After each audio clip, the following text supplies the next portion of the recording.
Hi, I'm Libby. And I'm Riley, and welcome to On the Come Up.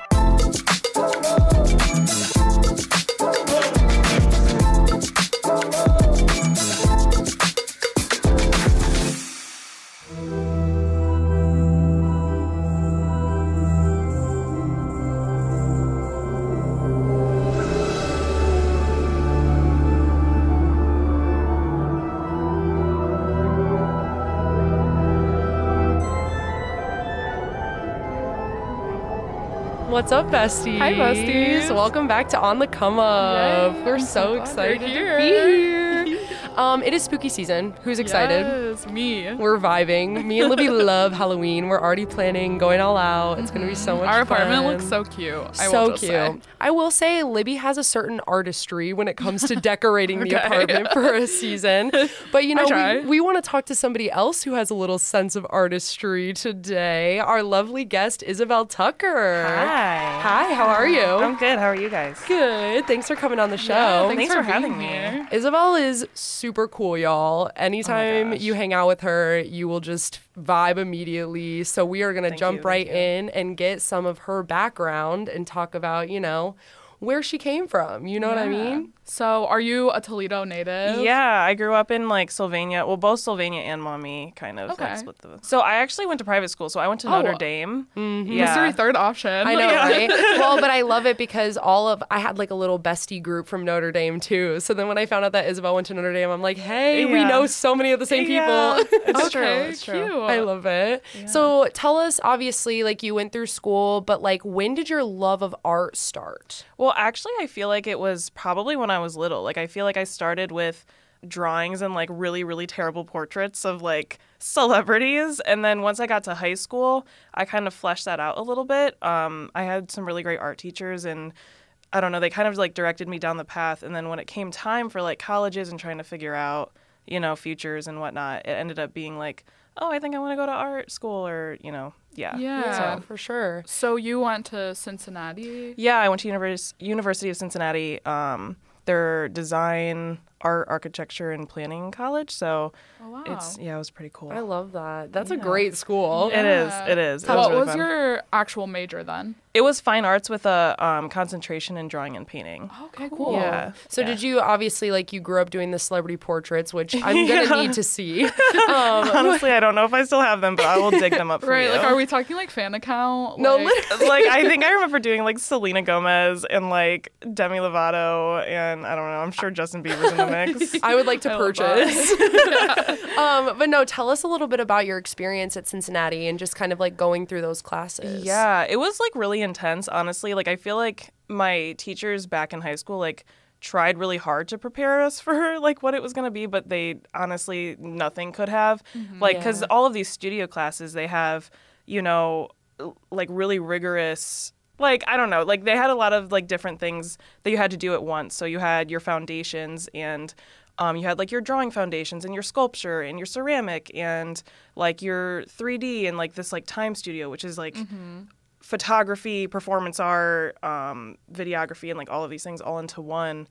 And you're doing it all at the same time. And so you've got like 15 projects going on and like a small amount of time to do it. And then you present it in front of like a bunch of people and you let them basically tear apart your artwork and just say you did this wrong, go fix it and come back. But it was really, really cool and really rewarding and you learned a lot of things from different people. Which to me is always kind of crazy though too, because art is so subjective that it's like, how in the world can people like honestly grade art? You know, I'm always fascinated by the curriculum portion of that. Yeah, it's really interesting because I feel like a lot of times like students are really good at like bouncing off like technical things, but then you step foot in front of like one of your professors and they're talking about like, here are all of the conceptual things that you should change. Like, oh, I don't see, there's a disconnect here and you have to like figure out a better way to do this. And basically they're like, try it again. And then you try it again with something different. And fingers crossed it works, you know? You're like, this is literally coming from my brain to the page. Like, let me be. Yeah, exactly. As someone who is sensitive to feedback or critiques, that sounds hard. Yeah, it can be. And honestly, it does like kind of build some tough skin. Like, you know, I feel like a lot of times, especially my first year, there was definitely a few tears shed. But honestly, it's for the better. And a lot of times, like, your skills just, you start being able to rework your work for the people, essentially. Yeah. Do you have like a favorite class or project that you got to work on in your undergrad? Honestly, like my favorite class was the life drawing, which is like the nude models, which was really, really interesting. It was like something super way out there that you wouldn't be able to, it's really hard to explain because you kind of have to be there, but there's something like really, really cool and special about like somebody up at like the head of the classroom, like putting their trust in you essentially, and you're dissecting them piece by piece. And we've done some really cool things in like activities where like everybody gets to touch your paper and like draw their own little portion and things like that. That was like probably my favorite. Cool. I really love that. Yeah. And so talk to us too, like obviously you said drawing and painting was kind of like the degree. So how did you really kind of get into that medium? And then I will be super honest, I did stalk you on LinkedIn because obviously you gotta. Totally but tell me about what the cyanotype process is. Cyanotype has like become my beloved little child. Like honestly, I started with drawing and painting, and then about I think it was like my junior year in college, one of my like classmates had thrown out there. He's like, why don't you try some like cyanotype? Because I was trying to play around with like different mediums and like photography, but I was never super into photography, but I wanted somewhere that like met in the middle. I was gonna say real quick, dumb down what cyanotype is for all of us who do not know. Right. So cyanotype is like this light sensitive solution. You can put it on fabric or anything porous really. So like paper, fabric, you can even do it like I've seen people do it on like tea bags and rocks and stuff. But basically you put down the solution. You can use a lot of different things. You can use like botanicals, you can use negatives of photos, and you put it out in the sunlight or just any UV light. You can use artificial light too, and it turns it like this bright blue and it creates like a monochromatic image essentially. And it's really cool. There's a lot of things you can do with it. Like I've done things with flowers, I've done things with negatives and like photographs, and I've also done like drawing with it too, where I take like a piece of like transparency film and like draw on it and then like print it that way. It's really cool. Wow. Yeah. That sounds So sweet. did you know what that was before? I had no clue what that was. My friend was like, here, try this out. And I was like, what even is this? And he's like, I don't know, just look it up. And so I did like an internet deep dive, and then it ended up being really, really cool. I tried it out on like some pre-treated like fabric, which honestly, in my opinion, I like doing all of the like treatment myself because I think you get like a much richer, fuller effect. But it like kind of sparked like this really, really cool thing for me. And my first project was really cool because it had so many different layers, but it was like these interwoven like cyanotype fabric pieces, and it like had to do with like family and like whatnot. So it was really cool. That's sweet. That sounds beautiful. I love that. Yeah. And do you like normally try to keep those two types of projects separate, or do you work harder on like combining like your love of drawing and painting with that type of process? Honestly, it kind of just is with the moment. I mean, sometimes I will do just cyanotype. Sometimes I'll just do drawing, but sometimes I do like to experiment with it. And that's where, I can find different ways to integrate both passions into one. It's really cool. Yeah. And really can you great. also tell me about your creative process? Like if you like, how does it work for you? Does the inspiration strike you and you just start doing it, or just do you ever sit down with the concerted effort to create a piece? Like how does that work for you? It's really hard because I feel like I struggle a lot with forcing myself to sit down and figure something out. Like I feel like a lot of times what happens is if I do try and force it, the pieces never come out how I want it to. Sure. Yeah. Whereas like if I have like a creative moment, I kind of like channel that, and like honestly, if it's like one day I wake up and I'm like, man, I really want to draw, I'll like devote time and energy into that, and then I end up creating like a ton of work. I work really, really fast, so like sometimes I can do like 3 or 4 pieces in one day if I really had the energy to do it. Yeah. But a lot of times it's like, ooh, I get an idea, I kind of spiral, I look at ideas and things like that, and then sometimes I'll sketch it out in a sketchbook. Other times I just like go right in and tackle it and see what happens. But I think a lot of like my creative process is like trial and error and seeing what works and what doesn't, because at the end of the day you can start over and no one will know, you know what I mean? No, definitely. So. I think I have a hard time with that. Anytime I try to make art, I'm like, no, it has to be perfect. The first Yeah, that's me too. like I'm already judging it before it's done. So. Definitely with like drawing I'm that way, because I'm like, it's such a precise medium, and I'm like, if it's not exactly how I want it to be, I don't want to do it at all. So Right, no, for sure. That's fair. Do you think So, like, throughout your time in college, working with all these great teachers, do you think that you had a particular mentor that stands out that kind of helped shape your style? Yeah, well, and I think it's probably at different stages, too. So, like, obviously in high school, I had some really great teachers who, like, helped me realize that this is, like, a passion of mine. But then once I got into college, I do have, like, this one specific teacher who I had for a couple semesters.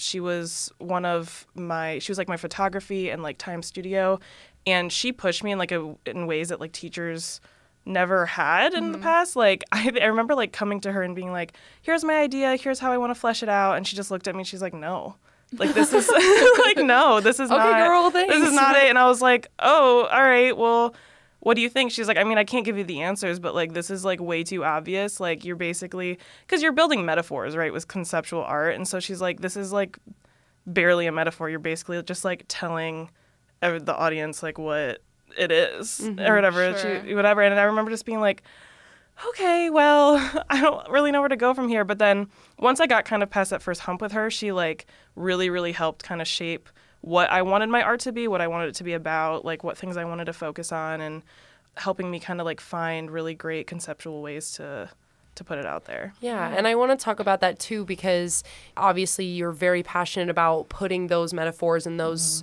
specific topics into your work. So what are those topics and concepts that are the most important to you? Well, I think a lot of times especially back in like college, I focused a lot on, you know, sexuality and relationships. And honestly, it's kind of come out into like present day as well, but I definitely like really hone in on my relationships, specifically familial relationships. I think that's really interesting because there's so many like layers to that, and like it's just really dynamic. And honestly, the like generational kind of things that like your parents learned from their grandparents and what they've taught you and what you like want to teach your kids. And I just think it's really interesting, and I like to kind of tackle that from like all angles. So that's definitely one of my big ones. I think another one is definitely sexuality. Being a queer artist, how can I not? You know what I mean? Of course. So yeah, that's like a big one too. I love that. That's really awesome. And definitely impactful, obviously. Like I think working through especially familial relations, like that's something that everybody can relate to. Right. And then, you know, with sexuality, that's something that a lot of people, I think, who are struggling with their own sexuality or who are really embracing and excited about their sexuality can really resonate with some of those pieces. I mean, a lot of that realization comes through art and music anyway. So I think that's really cool. Yeah. And those kind of concepts are so like abstract. I feel it's really beautiful to put it in a tactile kind of form. So, you know, obviously you took your passion for art, you went to school for it, and now you're working in the field. Yes. So talk to me a little bit about your work at the 577 Foundation, because you started as an intern, right? I did. I started back in like early 2021. It was like right after like COVID hit, and I was like needing an internship because the way that it was set up, it's at my school, it was like every other semester. It was like semester of classes, internship, semester of classes, internship for like 6 semesters or something like that. And so I was like looking for places like everything was closed down. So I'm like, where am I supposed to find an internship when nothing's happening? So I remember actually going to the 577 Foundation back in high school because I was firing pottery on like a class field trip. And I was like, oh, like these people are like really cool. Like they're really artsy. So I had reached out to their executive director, Heather, and said like, you know, who I was and what I was looking for. And she was really great. Her and the now program manager, Connie, like collaborated with me to try and kind of build a internship because they had not had that really that much in the past. And so then I, from there was hired as an intern. Like every other semester I kept coming back, and then until finally I was hired full time in December 2022. Cool. So, I love that. Yeah, that's awesome. Okay, on the come up. Yeah. We love a little on the come up story. Yes. So tell us then your position now, because you're a program coordinator. Yeah. So talk about kind of what that entails. So it's a lot. I mean, I feel like it's really fun because I get to dip my foot into like everything a little bit. I work a lot with the class. I teach my own classes. So I teach cyanotype drawing classes. Lately I've been getting into printmaking just for fun because I get to experiment with it. I help out with whatever is kind of needed with programs that happen there. I also work with the community artists there who want to show and sell their work in our Welcome Center, which is really cool. That's like one of my favorite things. I get to work with a lot of like local artists. Yeah. Those are like my main things there. Yeah, for I sure. think it's interesting because we have had other guests on who it's kind of like, oh, this is my day job and then this is my passion of art. So talk to us about what it means for you to be able to combine both of those things and do that as your day job. It's like super cool. Honestly, I'm super, super lucky that I like my first job out of college got to be this, because I'm able to kind of experiment not only with like wanting to do classes and what things will help them professionally, but also my own passions, because I have time to like sit and try out new things like the printmaking, because I had never, I mean, not never, but I didn't, do a whole lot of that in college. So now I'm like, oh, they'll let me get things to practice this and try it out. And if I hate it, they're like, okay, well, then you hate it. But if I love it, they're like, yeah, teach classes, do whatever you want to do with it. So it's been really cool to be able to kind of, go to work every day and do the things I really want to do. Yeah, that's awesome. And tell me what it's like for you to then, having gone through all of those classes for art, now you're teaching these classes to people. Talk to me a little bit about what that means to you, but then also maybe some of your strategies for teaching art classes, because I feel like that's a little, again, subjective. Yeah, well, I mean, it's super, super awesome to like kind of take from my past teachers and like the way that they do it, because obviously you're not teaching kids necessarily. I teach mostly adults, but taking strategies from like college and high school and seeing what works for people, because you have people from all different, experience levels. So you have someone who's never picked up a pencil to draw, and you have somebody who's been doing it for the last 4 years, and they're all just kind of coming together to learn something or spend time doing what they like. And so the strategy is really hard to kind of build prior to the class. You kind of have to go into it with a mindset of like flexibility. So it's like, sometimes I have classes where I'm literally taking you step by step how to draw a hummingbird. I did that a couple months ago. And sometimes it's like, this is drawing 101. I'm going to teach you how to draw these 4 shapes and then send you on your way to do it. And I'll be around to like help out whoever needs help, and whoever doesn't gets to sit here and just draw. So it's really cool. I feel like it's interesting because you never really get the same class twice. Yeah, for sure. Yeah, that would be really interesting to like build that curriculum for yourself. Yeah, it's kind of hard. I mean, I started like building outlines and stuff, but then I found like I can do that to manage time, but outside of that, like you don't really know what you're going to get. So yeah. Are there, obviously, you don't want to call out anyone individually, but is there any particular experience or, teaching someone that you found that was, like, super moving or felt to be impactful? Yeah, I had done this class with our pottery studio manager. We do a lot of collab classes, too, so, like, sometimes I'll work with, like, our horticulture team. Like, I had a class last week that was, like, mushrooms, and so she talked about, like, how to forage for mushrooms, and I'm like, okay, and now we're going to draw them, so that was really fun. But this pottery one was really cool because she really wanted her pottery students to like learn the foundations of drawing, but like her expertise is in pottery and mine's in drawing, so she had me come in, and I just had one student like come up to me and she was just like, you are such a good teacher. I have like not been able to like do this in the past, like you made it really easy. And I remember just being like, oh my gosh, like this makes me feel sweet. so good. That's so sweet. That's so rewarding. Yeah, because obviously it's not like school where like you are required to be there or whatever. Like these people are signing up for those classes, and so to know that you're making an impact on them, and that's really beautiful. I love that. Yeah. And so I want to talk to you about art in general. So do you have an artist that you, or a couple of artists, that you personally really idolize? Yeah, I mean, it's so hard because I feel like there's just so many different artists. I really, really love, I feel like I'm going to butcher her name. I think it's Marina Abramovich or something like that. She's a performance artist. She like kind of sparked my thesis in like a big project in college. She, I don't know if you would have heard of it, but she had this one called The Artist is Present. She like went to the MoMA, sat in a chair and like across from another one, and people got to like come and just stare at her for a minute. Yeah. And cool. It like had to do with like relationships with people and like what you're gonna get because everyone's different. Right. So she's one that I really, really love. I really love Kehinde Wiley. I think his like technique in like painting is so insane. I've always loved him. Obviously, like all of like the powerhouse like female artists like Georgia O'Keeffe, Frida Kahlo, you know, like all of them too. So do you see kind of any of their styles reflected in your work? Yeah, sometimes. I think a lot of times, especially Georgia O'Keeffe, because I think that's where she was like a big figure in like helping me discover that I really loved painting. Because I remember I had done like this master copy. Yes, masterpiece. Yes. I love the confidence. A master copy of her piece. And I like remember like trying to like blend the colors the way that she does and things like that. It's like super, super tedious. That's what it is. It's super, super tedious. And so I remember like getting really frustrated, but equally like it was so rewarding when you finish it. Yeah, and I remember just like deep diving into like her life and just everything like that.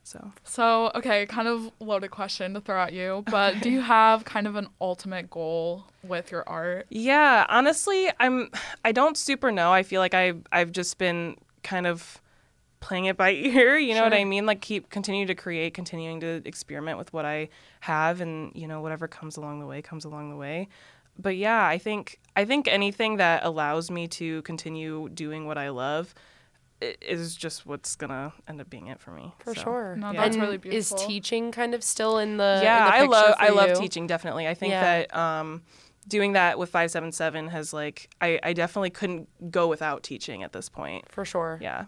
And I want to ask you too, I think it kind of resonates with every different field of having to kind of take some criticism, right? Yeah. And so especially with art where you're putting your whole heart and soul into a piece and then putting it out there for people to criticize. Because obviously, you know, whether or not it's a class or you're looking at a piece at a museum, everyone's going to have an opinion on it. Right. So what would you kind of say, or what tips have worked for you in terms of dealing with some of that criticism, or how you can kind of take that and apply it to your future pieces? Honestly, I just say, because that is really hard, especially like when you've tried really hard and you're already kind of like not super sure about your work and how it's going to be received.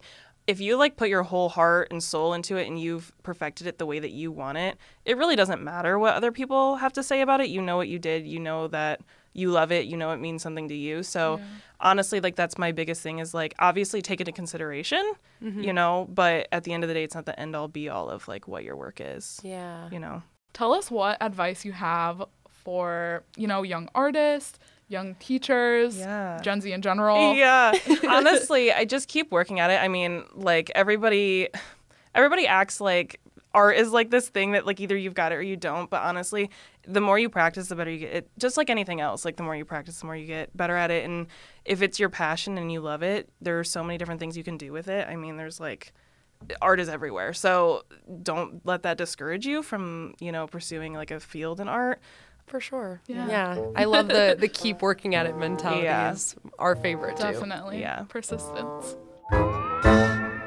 And now it's time for everybody's favorite segment, our Roman empires. Yippee. So, for those of you who don't know, Roman empires are basically just, you know, something you can't stop thinking about, something that's on the top of the dome. So, Libby, would you like to kick it off today? Yes, I would love to. Me and Libby came up with some spooky season-themed Roman empires. Halloween themed. If you're watching this on the day it comes out, you got a couple days for the best day of the whole year.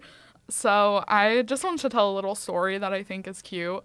Growing up in Sandusky, home of Cedar Point, everyone's big thing this season is Halloween weekends. Of course. Super fun. So when I was little, you know, I started going when I was like 1-year-old, 2-year-old. I was obsessed with the monsters there. The like the fun, like big furry suits. Like not even like they weren't cute, but I just loved them so much. So fair. Obsessed.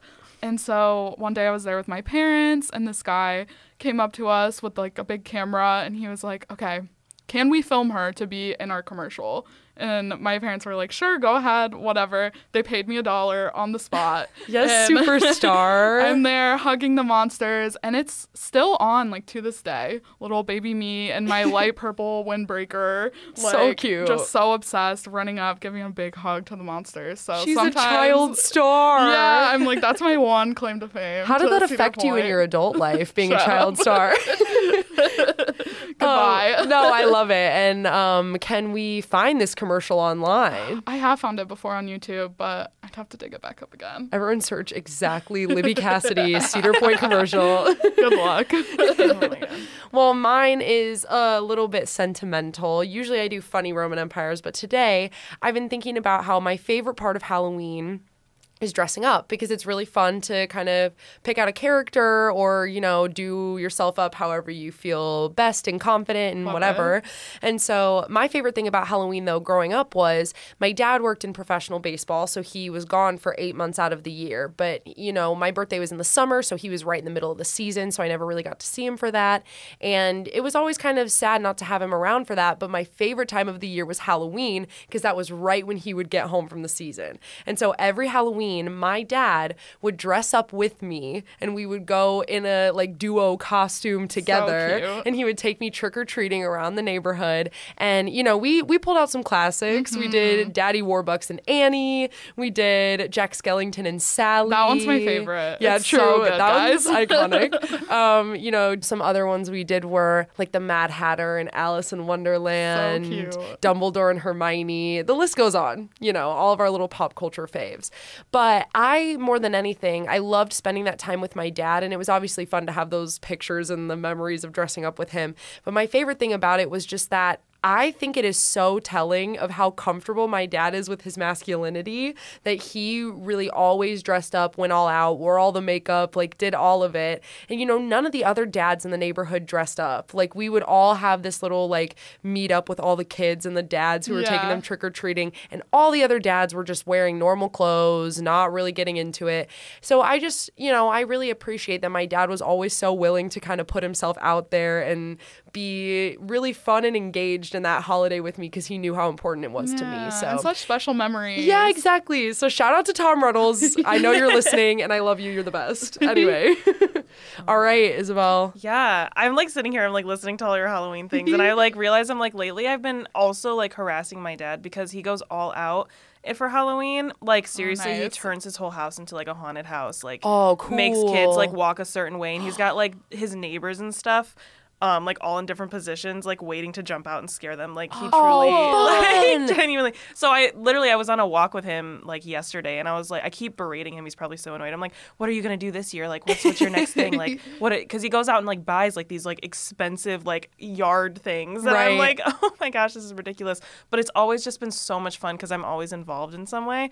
So I feel like I've just been thinking my Roman Empire right now is like trying to figure out what I'm gonna be, what character I'm gonna be to scare all of these children. Oh my gosh, I love that. Yeah. That was legit my dream as a kid, was to dress up and like have a haunted house in our house. Yes. That's so cool. Yes. I love shout out it. to Sean Tucker. He will always do Yes, that. we love the little dad moment on the pod. Yes. This is great. Well, Isabelle, thank you so much for joining us. We so appreciate you coming on. For sure.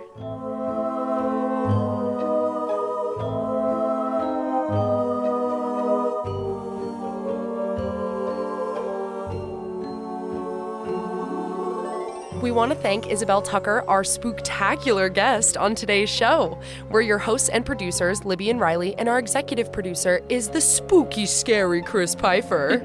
If you have any questions, comments, or just want to listen again, go to wgte.org/comeup or wherever you stream your podcasts. Have a safe and happy Halloween. Bye, besties. WGTE. Voices around us. WGTE is supported in part by the American Rescue Plan Act funds allocated by the City of Toledo and the Lucas County Commissioners and administered by the Arts Commission.